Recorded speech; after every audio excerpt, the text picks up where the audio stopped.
किस थाने में आप रिपोर्ट करने गई थी? जब गिरवाई थाने गई तो वो कहने लगे जब चोट आएगी, हमला होगा, खून निकलेगा तब एफआईआर होगी। आपकी रिपोर्ट किस बाबत है? 376 की रिपोर्ट करवाई। ओहो। उन्होंने फिर से मुझसे साइन करवा लिए कि साइन करो, नहीं करोगी तो तुम्हारा एक छोटा भाई है 4 बहनों पे, उसे मार डालेंगे। तो मैंने साइन कर दिया। फिर जब कोर्ट ने वो खारिज कर दिया तो वो फिर से परेशान करने लगे हमें। कभी कभी घर पर आ जाते हैं रात में, दिन में मेरे साथ बदतमीजी करते हैं। मेरा स्कूल पढ़ाना भी तो क्या करते हैं आप? मैं स्कूल में बच्चों को पढ़ाने जाती। टीचर हैं आप? कहाँ पर? गोल्डन वैली स्कूल है, प्राइवेट स्कूल, इसमें बच्चों को पढ़ाने जाती। ग्वालियर में स्कूल है?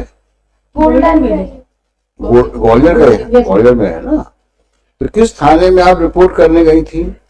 पहले मैं माधवन थाने में गई तो उन्होंने मुझे गिरवाई थाने भेजा। फिर गिरवाई थाने वालों ने पड़ाव थाने भेजा। फिर पड़ाव थाने वालों ने भोड़ापुर भेजा। फिर भोड़ापुर वालों ने फिर पड़ाव थाने भेजा।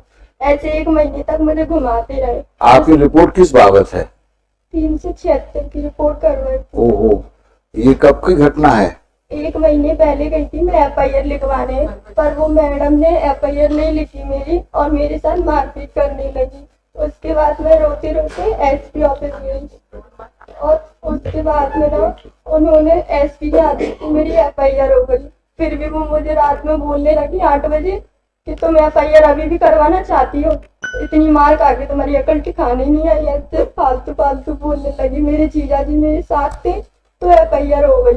फिर सुबह फिर वो डराने लगी। जब 164 के बयान देने गई तो आरोपी के घर वाले और मैं और मेरे जीजा थे पर उन्होंने फिर से मुझसे साइन करवा लिए कि साइन करो, नहीं करोगी तो तुम्हारा एक छोटा भाई है 4 बहनों पे, उसे मार डालेंगे। तो मैंने साइन कर दिया। फिर जब कोर्ट ने वो खारिज कर दिया तो वो फिर से परेशान करने लगे हमें। कभी कभी घर पर आ जाते हैं रात में, दिन में मेरे साथ बदतमीजी करते हैं। मेरा स्कूल पढ़ाना भी बंद करवा दिया उन्होंने। अब मैं घर पर बैठी हूँ, कहीं नहीं जा सकती। जैसे सहमति यानी सैंपल के लिए गई तो लड़के पीछा कर रहे हैं, स्कूल जाती हूँ तो पीछा कर रहे हैं। कभी भी घर पर आ जाते हैं मारने के लिए। जब गिरवाई थाने गई तो वो कहने लगे जब चोट आएगी, हमला होगा, खून निकलेगा तब एफआईआर होगी। जब वो चाटे मारते हैं और संजीदा मैम तो इतनी बेकार है, मुझे पैदल चलाने लगी। भोड़ापुर थाने से पड़ाव तो पैदल ही ले गई। दिन में घुमाने लगी जैसे कि धूप निकल रही और मुझे इस तरीके से ले जाने लगी और कहने लगी अगर तेरी अकल ठिकाने अपनी आई सीएम हेल्पलाइन पर मैंने शिकायत कर दी थी, उसे वापस नहीं लिया तो भिंडी तक ले जाऊंगी तुझे, ऐसे बोलने लगी। फिर मैं रोने लगी। मैंने कहा मुझे घर जाने दो, नहीं जाने दे रही। फिर मैंने अपनी एडवोकेट से बात की कि मैडम इनको समझा दो, ये मान नहीं रही। फिर उन्होंने बात की टीआई सर से। फिर मुझे 8 बजे घर छोड़ा गया।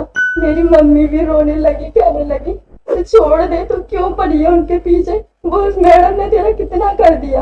फिर मैंने कहा तुमने उनसे पैसे लिए है ना, इसलिए तुम मुझे मारती हो।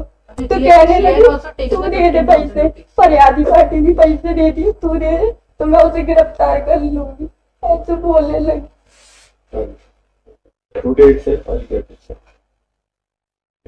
Very alarming. Today itself.